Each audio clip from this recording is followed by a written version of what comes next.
वृतासुर मारा जाता। अब वृतासुर भी चूंकि ब्राह्मण के द्वारा उत्पन्न किया गया था, उसको उत्पन्न तो त्वष्टा ने ही किया था, त्वष्टा ब्राह्मण थे। पुनः ब्रह्म हत्या का आक्रमण होता है। यदा कदा भाग करके अपनी ब्रह्म हत्या के पाप से मुक्त हुए। आगे की कथा आती है पुंसवन व्रत की विधि। कहते हैं जिस पुरुष का जो भी कोई काम न हो रहा हो, किसी प्रकार का कार्य न सफल हो रहा हो, अथवा कोई ऐसी कामना हो जिसके पूरे होने में बार बार अड़चने आ रही, तो उस पुरुष को चाहिए पुंसवन व्रत करे, निश्चित रूप से वो कार्य हो जाएगा। श्रीमद् भागवत उसका प्रमाण दे रहा है। परीक्षित जी ने स्तुति किया, ओम नमो भगवते महापुरुषाय महानुभावाय महाविभूतिपतेशः महाविभूतिर्भृ बलिर्मुपहारिणे।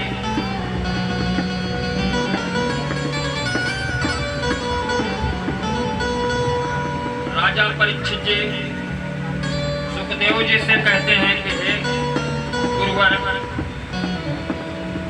इस पुंसवन व्रत की विधि क्या है, इसको कैसे करना चाहिए? बोले हे परीक्षित, भगवान के इस परम पावन पुंसवन व्रत को जो मनुष्य विधिपूर्वक अनुष्ठान करता है, उसकी मनचाही वस्तु उसको मिल जाती है। स्त्री इस व्रत का पालन करके सौभाग्य, संपत्ति, संतान और यश गृह प्राप्त करती है। उसका पति चिरायु हो जाता है। जो निर्धन है वो धनवान हो जाते हैं। जो किसी भी कष्ट में पड़े हैं वो कष्टों से मुक्त हो जाते हैं। और पुंसवन व्रत करने के विधि बताया है सुखदेव जी ने। बोले इसको करने के लिए कैसे करना चाहिए उसको सुनो। स्त्रियों के लिए विशेष रूप से बताया इसको करने को। बोले अपने पति देव से पहले आज्ञा ले कि मैं पुंसवन व्रत करूंगी, करूं या ना करूं। अगर पति देव आज्ञा देते हैं पुंसवन व्रत करने के, तो मार्गशीर्ष के महीने शुक्ल पक्ष की प्रतिपदा से व्रत आरंभ किया जाए। पहले मरुदगणों के जन्म की कथा सुनकर ब्राह्मणों से आज्ञा ले, फिर सवेरे दातून इत्यादि करके स्नान करें, 2 सफेद वस्त्र धारण करें।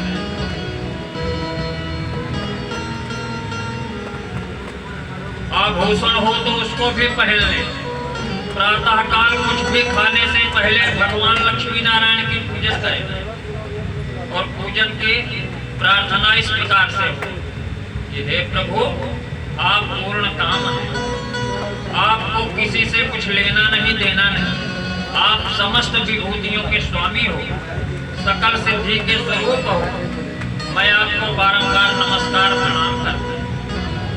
आप कृपा, विभूति, तेज, महिमा, वीर आदि समस्त गुणों के नित्य युक्त,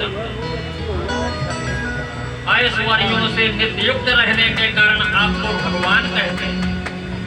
आप सर्वशक्तिमान हैं। माता लक्ष्मी आपकी अर्धांगिनी है, महामाया स्वरूपिणी है। भगवान के सारे गुण आप में निवास करते हैं और महाभाग्यवती जगन माता आप मुझ पर प्रसन्न हो, मैं आपको नमस्कार करता हूं।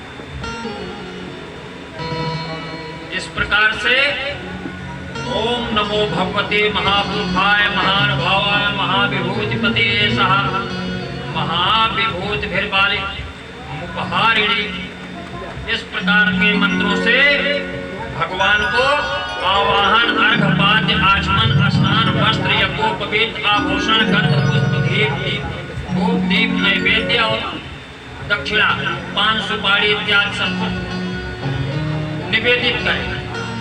जो नैवेद्य बच रहा हो उसको भगवान के आगे पुनः रख करके, भगवान आपको बारंबार प्रणाम है, नमस्कार है। आगे समर्पित कर दी।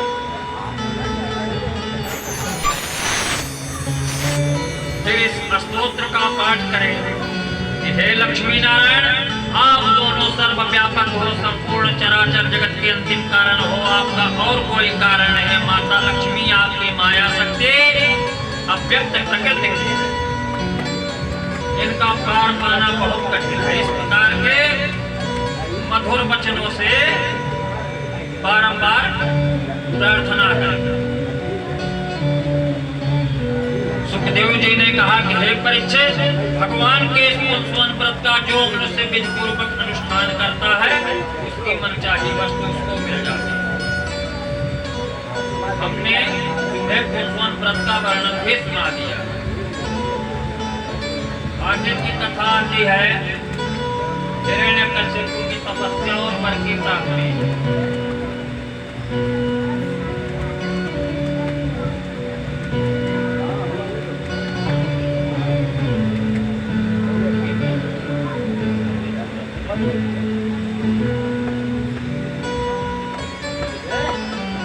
आगे हिरण्यकशिपु जी की कथा आती है।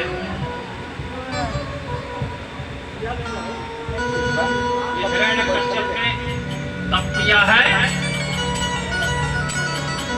कल आपको हम कथा बताए थे कि विष्णु भगवान के पास में दो द्वारपाल थे, जय और विजय। अब पहले अवतार उन्होंने लिया है हिरण्याक्ष और हिरण्यकश्यप के।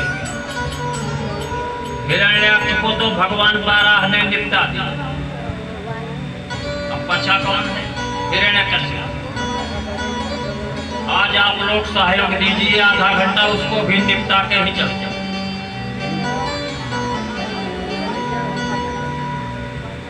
हिरण्यकशिपु पहले तो तपस्या किया, मंद्राचल की एक घाटी में जाकर के तपस्या करने लगा और उसकी तपस्या से सारी पृथ्वी जगमगाने लगी। बहुत दिनों तक उसकी तपस्या करने के बाद उसकी तपस्या की आग धुएं के साथ सिर से निकलने लगी, चारों ओर फैल गई। उस तपोमयी आग में स्वर्ग के देवी देवता सब जल गए। देवताओं के आराध्य देव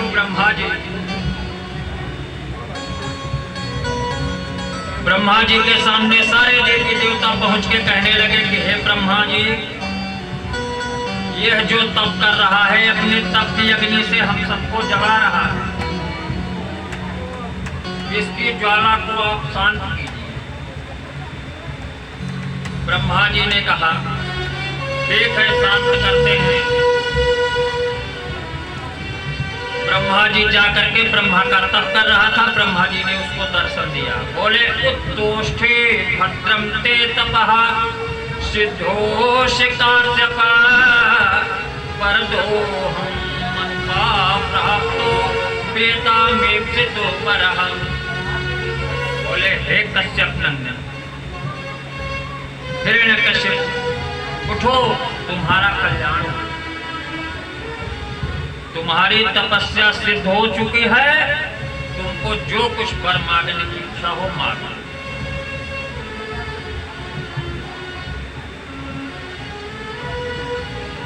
तो जब उनको बार बार ऐसा कहा तो हिरण्यकश्यपु ने कहा कि महाराज ज्यादा कुछ वर नहीं है।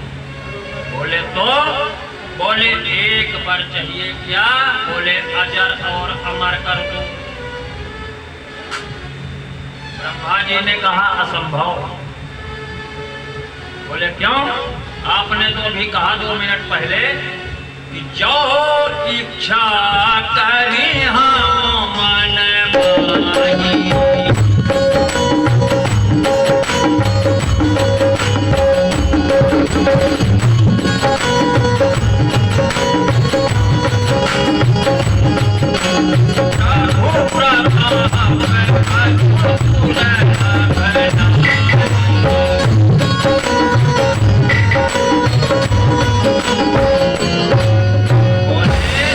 महाराज जी अभी तो 5 मिनट पहले आप चिल्ला रहे थे कि मांग लो जो कुछ मांगना है, हम मांगते ही कह रहे हो असंभव, ये कौन सी बात है?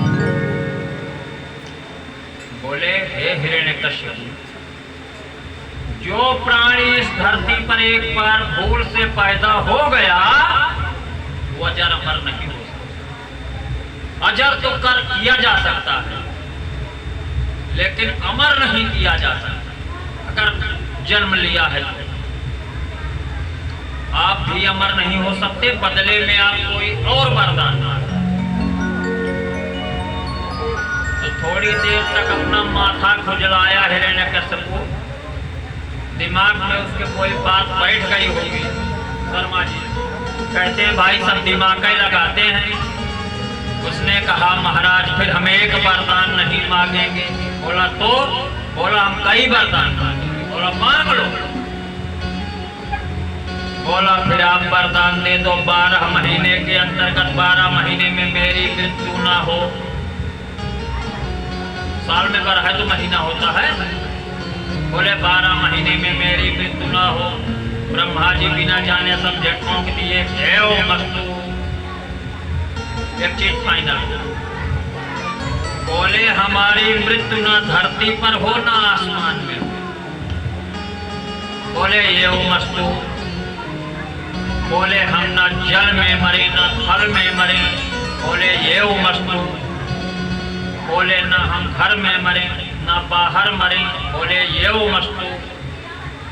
बोले हम ना अंदर मरे ना बाहर मरे। बोले ये मस्तु। बोले ना हम देवता से मरे ना जानवरों से मरे, ना सुर से मरे ना असुर से मरे। बोला ये मस्तु। सबसे कहते चले, जितना उसके समझ में आया बेचारे के मौत से बचने का फंडा सब कुछ उसने मांगा। और ब्रह्मा जी हाँ हाँ करते चले गए। अब वो तपस्या करके चला आया और जब ब्रह्मा जी पहुंचे तो विष्णु जी उनका इंतजार कर रहे। कहा हो कहा कह के आया? बोले महाराज गलती तो हो गई। बोले क्या? बोले उसने अमर होने का वरदान मांगा था वो तो हमने नहीं दिया।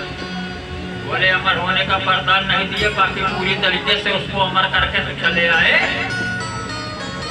बोले महाराज अब गलती हो गई क्या करें? बोले क्या क्या दिए हो वही बता दो। बोले हमने कहा 12 महीने में नहीं मरेगा, 30 दिन का महीना होता है उसमें नहीं मरेगा, अंदर नहीं मरेगा, बाहर नहीं मरेगा, जल में नहीं मरेगा, थल में नहीं मरेगा, धरती पे ना मरे, आसमान में ना मरे, सुर और असुर से ना मरेगा। नर बानर को कुछ समझते ही नहीं है अपने आगे। बोले ठीक है अब आप जाइए, आपको जो कहना था आपने कह दिया, अब बाकी का काम हमारा है। अब हम देख लेंगे उनको मरना कैसे। कल भी आपको कथा में बताया कि भगवान शिव और ब्रह्मा जी रायता फैला के चले आते हैं, समेटने काम पीछे श्री हरि ही करते हैं। ये लोग तो हाँ हाँ करके ये मस्तु में चले जाते, लेकिन पीछे संभालना पड़ता है श्री हरि विष्णु जी को। आज भी वही हो रहा है। अब ये असुर क्या किया? तीनों लोगों पे अपना राज्य कायम कर दिया। सारी पूजा पाठ धर्म कार्य बंद। बोला सब कोई हिरण्यकश्यप की पूजा पाठ करो, हमें से सारा फल मिले। एक दिन की बात है, संतानहीन था, अपनी पत्नी से बोला कि हमारा मन कह रहा है कि हम चले जाएं और तपस्या करें। बोले महाराज इतनी बार तो आप जाके तपस्या किए हो, क्या करोगे तपस्या करके? बोले तपस्या करके हम करेंगे कुछ नहीं, तपस्या करने के बाद में हम एक संतान की उत्पत्ति चाहिए। ठीक है। वो गया तपस्या करने। एक पहाड़ के गुफा कंदरा में बैठा, वहां एक वृक्ष था, और जैसे ही हिरण्यकश्यप चूंकि उसको वरदान भी मिला था कि भगवान से जितना बैर करोगे उतने जल्दी तुम्हारा उद्धार हो जाएगा, तो भगवान से हमेशा बैर ठान के चलता था, उनका नाम भी नहीं लेता था। जैसे ही बैठाओ तपस्या के लिए प्रयास किया, पीछे से एक तोता आया और डाल पर बैठ गया, और तोते ने इधर यह तपस्या करना शुरू किया ब्रह्मा की। पीछे से तोता क्या बोल रहा है? श्रीमन नारायण नारायण नारायण श्रीमन नारायण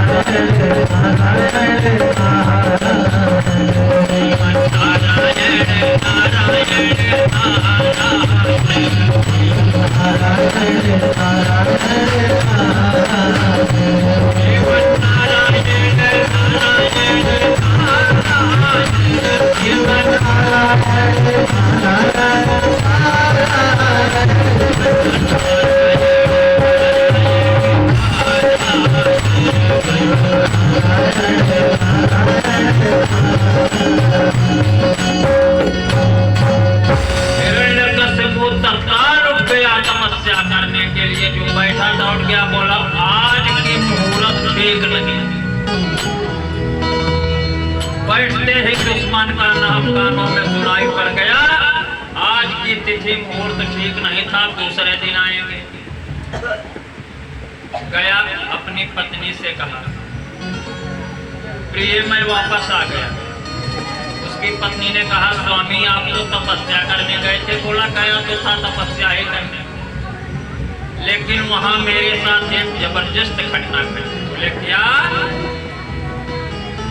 बोले जैसे ही मैं तपस्या के लिए बैठा, अपना असली पंचपात्र निकाला, माला निकाल ही रहा था, तब तक पता नहीं कहां से एक तोता आया और आके मेरे कानों के पास बड़े जोर से चिल्ला के बोलता है, श्रीमन नारायण नारायण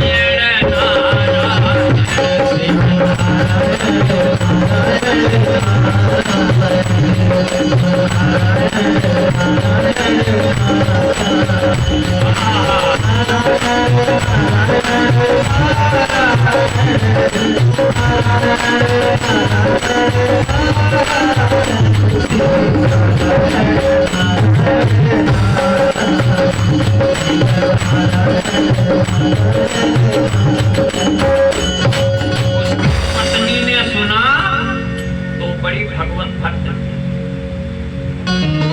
बड़ा उसके हृदय में संतोष उठा, खुशी की लहर जग गई कि आज मेरे पति के मुंह से नारायण नारायण शब्द निकला।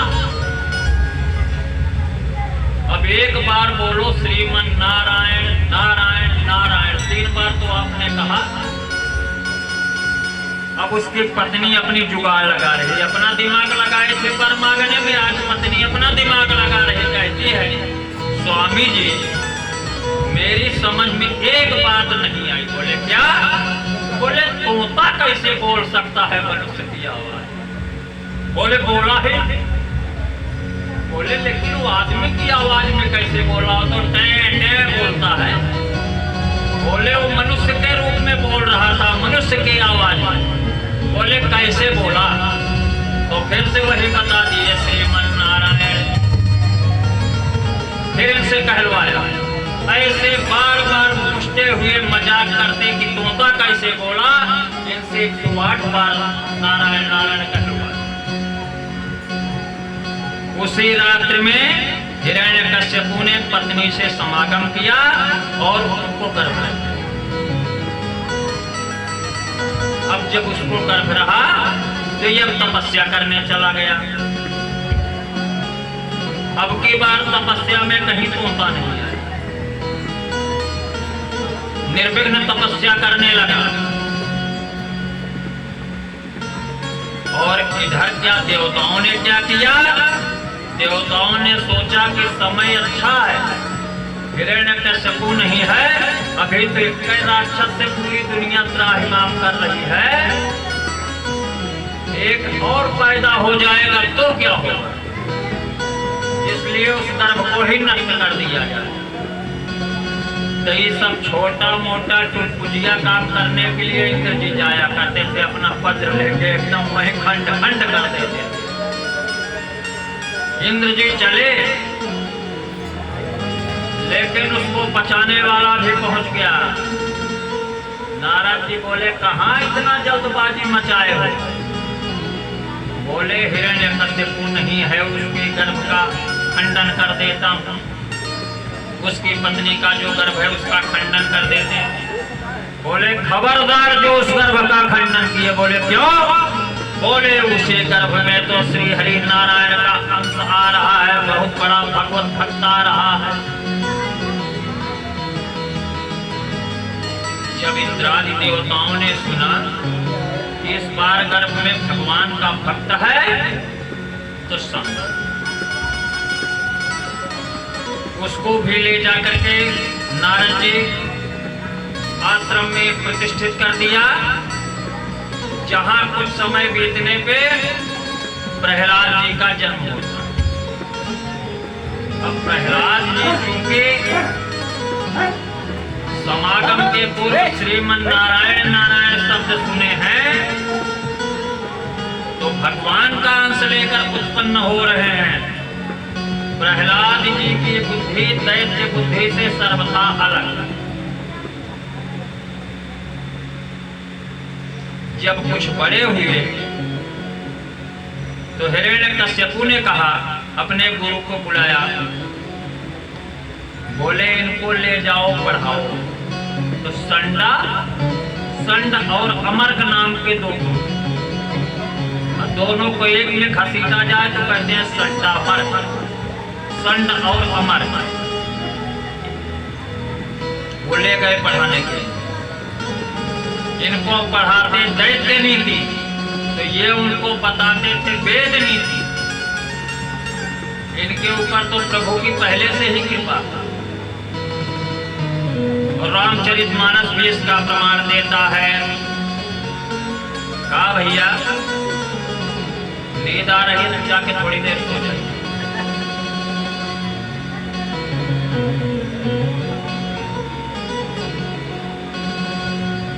बोलिए आनंद कंद भगवान की। संडामर्क के पास जिनको दैत्य नीति पढ़ने के लिए भेजा गया, लेकिन ये धर्म नीति उल्टा पाठ पढ़ा देते हैं, और जितने बच्चे थे सबको वही पाठ पढ़ाना शुरू कर। इनकी बात बच्चे बड़े ध्यान से पढ़ भी लेते थे। गुरुजी जो पढ़ाते थे वो बात ध्यान से नहीं सुनते थे बच्चे, लेकिन जो ये प्रहलाद जी बता देते थे, प्रहलाद जी की बताई बातों का तत्काल अपने हृदय में ध्यान करते थे। अब संड और अमर्क ने सोचा कि राजा जिस दिन आएंगे पूछेंगे हमारे बच्चों को क्या क्या शिक्षा दिए हो, और कहीं ये जो यहाँ बोल रहा है वहां बोल देगा तो क्या होगा। तो गुरुओं ने उसके ऊपर दंडात्मक कार्यवाही करने का विचार किया। बोले, सुनो, आपको जो पढ़ाया जाता है कृपया उस विषय पर ध्यान दें, विषय से हट कर और कुछ ना पढ़ें। तो बोला, हमको आप जो विषय पढ़ाते हो वही तो पढ़ते हैं। बोला, क्या पढ़ाया है हमने? तो सुनाओ। तो प्रहलाद जी सुनाते हैं, श्रीमन नारायण नारायण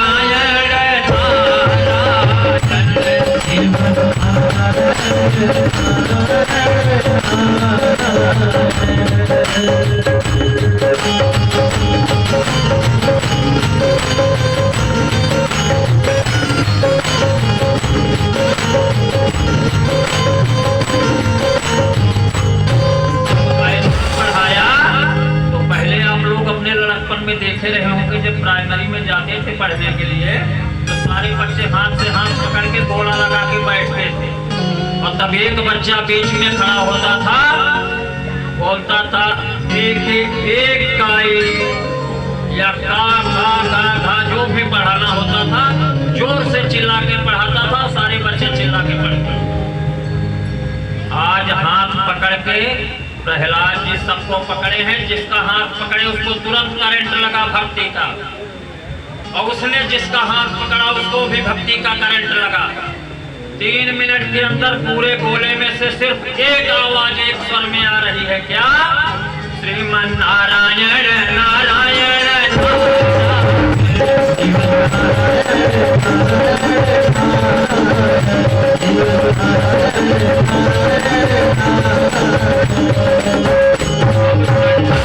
गुरु जो थे वो आके देखे थे, बोले हम इसको दैत्य नीति सिखा रहे हैं, ये उल्टा हमारे उस दुश्मन का नाम जप रहा है।